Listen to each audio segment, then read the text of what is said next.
জিনার সাথে লিপ্ত থেকে তার চেহারার অবস্থা দেখেন আমার বড় মায়া লাগে।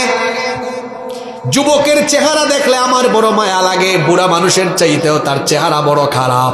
তার চেহারায় থাকার কথা ছিল যৌবন আর তারুণ্যের লাবণ্য, স্মার্টনেস থাকার কথা ছিল, কারণ যৌবন বয়সে মানুষের চেহারায় একটা লাবণ্য থাকে। কিন্তু গুনাহে লিপ্ত থাকলে পরে এই লাবণ্য যিনি কেড়ে নেন তিনি কি? তার গালের গুস্ত হাড্ডির চিপার ভিতরে ঢুকে গেছে, তার পুরা মুখে ব্রণ উঠে গেছে। তো উঠবে না কেন? কত রাত 3টা-4টা পর্যন্ত মোবাইলে তাহাজ্জুদ পড়ে। আজ আমার সমাজের অনেক যুবক নীরবে নীরবে হারাম গুনাহে লিপ্ত। গোপন গুনাহ, এটা বড় মারাত্মক গুনাহ। কি বললাম বলেন তো কথাটা? গোপন গুনাহ। কি গুনাহ বলেছি? গোপনে গোপনে গুনাহ করে এমন মানুষ বহু আমাদের সমাজে আছে না নাই? গোপন গুনাহ বড় মারাত্মক গুনাহ। আর গোপন গুনাহের আকর্ষণীয় উপাদানের নাম হলো এই মোবাইল। এটা বড় আকর্ষণীয় উপাদান, গুনাহের বড় চমৎকার আকর্ষণীয় উপাদান। আল্লাহর নবী বলেছেন কিয়ামতের ময়দানে এমন বহু ব্যক্তি নেক আমল নিয়ে দাঁড়াবে। তিহামার শুভ্র পর্বতমালার কথা নবীজি হাদিসে বলেছেন। আল্লাহর নবী বলেছেন তিহামার শুভ্র পর্বতমালার মতো, সাদা পর্বতমালার মতো পর্বতের সমান নেকি নিয়ে কোন যুবক হাজির হবে, কোন বান্দা হাজির হবে, কিন্তু এক মুহূর্তেই তার সকল আমল বালু হয়ে উড়ে যাবে। জিজ্ঞেস করা হলো ওই ব্যক্তিটি কে? আল্লাহর নবী বললেন এই হলো সেই ব্যক্তি যে ব্যক্তি প্রকাশ্যে ভালো কাজ করে, কিন্তু একাকী নীরবে নিভৃতে যখন যায় তখন সে হারাম বা গোপন গুনাহ করে। আর এই গুনাহে লিপ্ত বেশি যুবক। এখন তো গুনাহের বহুত উপাদান আছে, Facebook, Messenger, WhatsApp, Instagram, TikTok, আরো কত জানি কত কি বের হয়েছে এখন। এগুলোতে দেখা যায় জরিনা সকিনারে খোঁচায়, জরিনা সকিনা খুঁজে ওখানে জিনা করে, জিনার উপাদানে সে আচ্ছাদিত হয়ে তার এই ভরা যৌবনটাকে সে নষ্ট করে ফেলতেছে। জিনা হলো একটা মারাত্মক গুনাহ। এজন্য আল্লাহ তাআলা বলছেন ওয়ালা ইয়াজনুনা ওয়া মান ইয়াফআল যালিকা ইয়ালকা আসামা। জিনা করো না, কারণ এটা হলো অত্যন্ত মারাত্মক অপরাধ। ইউদাআফু লাহুল আযাবু ইয়াউমাল কিয়ামাহ। এটা যারা করবে কিয়ামতের দিন তারা দ্বিগুণ শাস্তি পাবে। ওয়া ইয়াখলুদু ফীহি মুহানা, এবং সেখানে তাদেরকে চিরস্থায়ীভাবে লাঞ্ছিত করা হবে। ওয়া ইবাদুর রাহমানিল্লাযীনা ইয়ামশুনা আলাল আরদি হাওনা ওয়া ইযা খাতাবাহুমুল জাহিলুনা ক্বালু সালামা ওয়াল্লাযীনা ইয়াবিতুনা লিরাব্বিহিম সুজদান ওয়া কিয়ামা। রহমানের বান্দা তো তারা রাতের বেলা মোবাইল নয়, রুকু আর সাজদা করে করে করে করে রাত কাটিয়ে দেয় যারা, রহমানের প্রিয় বান্দা হলো তারা। ও আমার ভাইয়েরা বলেন তো দেখি, রাতের বেলা সবার বাড়ির দরজা বন্ধ না খোলা? আসতে বলবেন না, জোরে বলেন। রাতের বেলা সব বাড়ির দরজা বন্ধ না খোলা?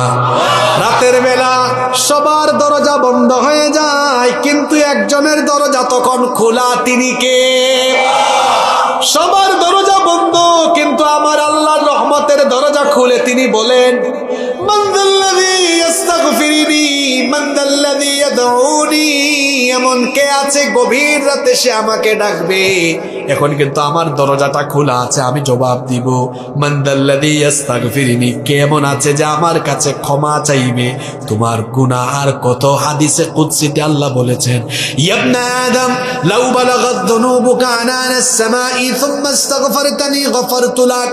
তোমার গুনাহ যদি আকাশের উচ্চতায় পৌঁছে যায়, তুমি যদি অনুতপ্ত হয়ে আমার রহমতের দুয়ারের সামনে আসো, তাহলে শোনো আমিও আকাশের সমপরিমাণ দয়া নিয়ে হাজির হয়ে সব গুনাহ তোমার মাফ করে দিব।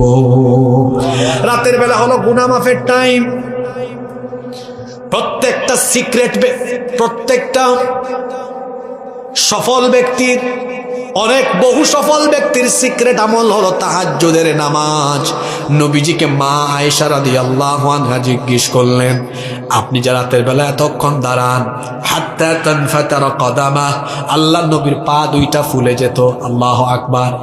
আপনি ঘুমাতে ঘুমাতে গাল ফুলে যায়, শরীর ফুলে যায়, আর আমার নবী রাতের বেলা তাহাজ্জুদের যায় নামাজে দাঁড়িয়ে থাকতে থাকতে পা ফুলে যায়। এটা হলো আপনার সাথে নবীর পার্থক্য।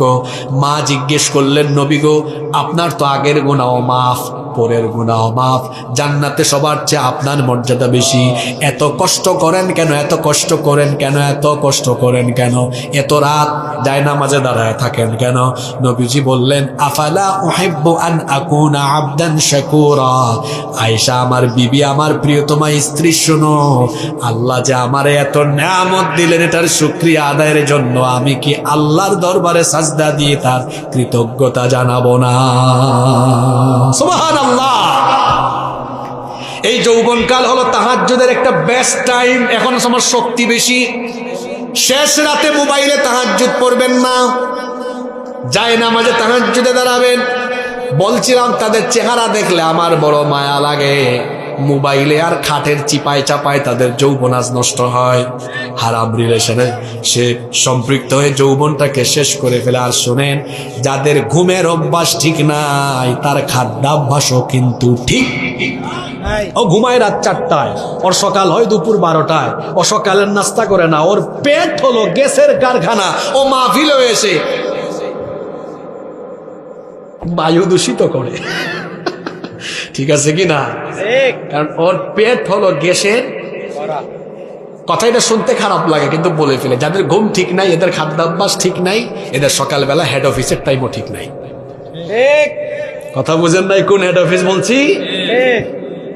এদের জীবন শেষ। দেখেন তো আমার বয়স্ক বাবাদের চেহারার দিকে তাকায়, এখনো কত ইয়াং তারা। আমি গত 10 দিন উত্তরবঙ্গ ছিলাম, গতকাল আসলাম। আরে বাপ রে বাপ, 80-90 বছরের যুবক বাবারা, যে পরিমাণ ফিজিক্যাল এনার্জি এখনো তাদের। কেন জানেন? এই যে আমার এই বাপকে জিজ্ঞেস করেন, আমাদের মতো জোয়ান তখন যারা ছিলেন, তারা যখন ছিলেন রাত 8টা-9টা বড় জোর কষ্ট করে 10টা পর্যন্ত তারা থাকছেন, পরে কাম নাই তো তাদের, কি করবেন আর কতক্ষণ গল্প করবেন? টিভি নাই, এই টিভি নাই, মোবাইল নাই, ইন্টারনেট নাই, ওয়াইফাই নাই, রাতের বেলা জেগে থাকার কোনো উপাদান। আর এখন আছে না নাই? রাত বাজে কয়টা? 3টা 4টা। এই জন্য বেশিরভাগের চেহারা সুরত নষ্ট হয়ে যাচ্ছে। কি যুবক ভাইয়েরা কষ্ট পাইছেন আমার কথায়? এটা বন্ধ করেন, মোবাইলের অপব্যবহার থামান। এই বয়সটা আপনাদের এমন, আল্লাহ রসুল কত মহব্বত করেন আপনাদেরকে। আল্লাহ রসুল কি বলে গিয়েছেন আপনাদেরকে শুনেন। হাদিসটা বুখারীতে আছে, মুসলিমেও আছে। মাইয়াদমানলি মা বাইনা লাহইহি ওয়া রিজলাইহি আদমানু লাহুল জান্নাহ। যে যুবক তার দু চোয়ালের মধ্যবর্তী জায়গা, অর্থাৎ জিহ্বা, দু উরুর মধ্যবর্তী জায়গা লজ্জাস্থান, এটির হেফাজত যারা করবে, লজ্জাস্থানের অপব্যবহার অর্থাৎ হারাম সম্পর্ক থেকে বেঁচে যারা নিজের চরিত্র ঠিক রাখবে, আমি রসুল বললাম, আমি কিয়ামতের ময়দানে তার জন্য আমি নিজে জান্নাতের জিম্মাদার হব। টেনশন আছে যুবকদের, টেনশন আছে। আর জিম্মাদার হচ্ছেন মুহাম্মাদুর রাসূলুল্লাহ সাল্লাল্লাহু। ওয়াদা করতে হবে, বিবাহ বহির্ভূত কোনো হারাম সম্পর্কে জড়ানো যাবে না। পারবেন ভাইয়েরা? জরিনা সকিনার পিছনে আপনি ঘুরেন কেন? নিজেকে এমন যোগ্যতায় নিয়ে যান যাতে জরিনা সকিনার বাপরা জরিনা সকিনাকে আপনার কাছে বিয়ে দেওয়ার জন্য পিছে পিছে ঘুরে। ইতরের মতো, লুচ্চার মতো কেন মেয়েদের পিছনে ঘুরেন? মেয়েদেরকে পিছনে ঘুরান মানে মেয়েরা না, মেয়েদের বাপকে।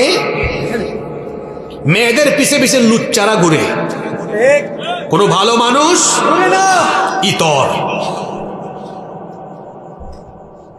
আপনি যে আরেক বেটার মেয়ের দিকে তাকায় আছেন, লজ্জা করে না আপনার? ঘটনা একটা বলে শেষ করব, বলবো। নবীজি সাহাবীদেরকে নিয়ে বসে আছেন। এক ব্যক্তি এসে বলতেছে, আল্লাহ রসুল, আমি তো রাস্তাঘাটে নারীদেরকে দেখলে আমি আর ঠিক থাকতে পারি না, আমার মনটা চায় জিনা করি। সাহাবীরা অবাক, রসুলকে এই কথা বলে, এত বড় সাহস তার। কিন্তু তিনি তো বিশ্ব মানবতার নেতা, নেতৃত্বের কোয়ালিটি ছিল তার মধ্যে, আল্লাহ দিয়েছেন এটা, সুবহানাল্লাহ। তিনি তো আমার আপনার মতো বদমেজাজি না। তিনি আদর করে তাকে ডাকলেন, তুমি আমার কাছে আসো। সুবহানাল্লাহ। একদম কাছে বসালেন, বসায় বললেন, আচ্ছা দেখেন ট্রিটমেন্ট কেমন হয়, ট্রিটমেন্টটা কেমন হয়। সব জায়গায় মেজাজ দেখাই আর ট্রিটমেন্ট হয়। আচ্ছা, যদি রাস্তায় তোমার স্ত্রীর দিকে তাকায় কেউ তোমার মতোই তার খায়েশ জাগে, কেমন লাগবে গো? এটা হইতেই পারে না, আমি এটা চাই না। আল্লাহ রাসূল বললেন, যদি তোমার মেয়ের দিকে কেউ এরকম তাকায়, কি বলেন, তারে ধরে ফেলবো। তোমার মার দিকে কল্লা উড়াই ফেলবে একদম। আল্লাহ রাসূল বললেন, তো তুমিও তো যার দিকে তাকায় তোমার খায়েশ জাগে, ওইটাও তো কারো না কারো মেয়ে, কারো না কারো স্ত্রী, কারো না কারো মা হতে পারে। তো নিজের জন্য যেটা খারাপ লাগে, মাইন্ডসের বেলায় কেন এত ভালো লাগে? সাহাবী বললেন, তওবা করলাম, আমি বুঝতে পেরেছি, আমি এখন থেকে আমাকে আল্লাহর পথে রাখবো। সুবহানাল্লাহ। যুবক ভাইয়েরা, রাস্তায় যে মেয়েটি যায়, আপনার বোনের দিকে কেউ যদি এরকম করে, কেমন লাগবে আপনার? বলেন কেমন লাগে, বলেন কেমন লাগে? তো সে কি কারো বোন না? নিজেকে, নিজের কেরিয়ারকে সুন্দর করার চেষ্টা করেন, চরিত্র ভালো করেন। বিয়ের সময় যখন হবে, এবার বাবা মার প্রসঙ্গ আসে, মোহরানাকে সহজ করে দিবেন। বিয়েটা সহজ হোক, আমাদের সমাজ থেকে জিনা বেবিচার বন্ধ হয়ে যাবে ইনশাআল্লাহ। কয়টা কবিরা গুনাহ নিয়ে আজকে আলোচনা করলাম? দেখি বলেন। 1, আল্লাহর সাথে। 2, পিতামাতার। 3, ফরজ নামাজ, নামাজ ছাড়বেন আপনারা। 4, মানুষের হক। 5, জিনা ব্যভিচার থেকে সেফ থাকা। যে 5টা কথা বললাম, এই 5টা রোগ আমাদের সমাজে নাই গো? আছে? আছে? সমাজ বাদ দেন, প্যান্ডেলের ভিতরেই আছে। আল্লাহ এই রোগ থেকে আমি সহ আমাদের সবাইকে হেফাজত করেন। সময়ের কারণে বলতে পারলাম না। এটা 5 দিন 6 দিন একটানা ধারাবাহিক তাফসীর মাহফিল হলে, তখন এই যে আজকে 5টা শেষ হইলো, কালকে 6 নম্বর থেকে শুরু হইতো, কালকে আরো 5টা বলে পরের দিন 11 নম্বর থেকে শুরু হইতো। এইভাবে করলে পরে চালানো যায়। যতগুলো বললাম, আল্লাহ এগুলো সহ বাদ বাকি সব কবিরা গুনাহ থেকে আমাদেরকে হেফাজত করেন।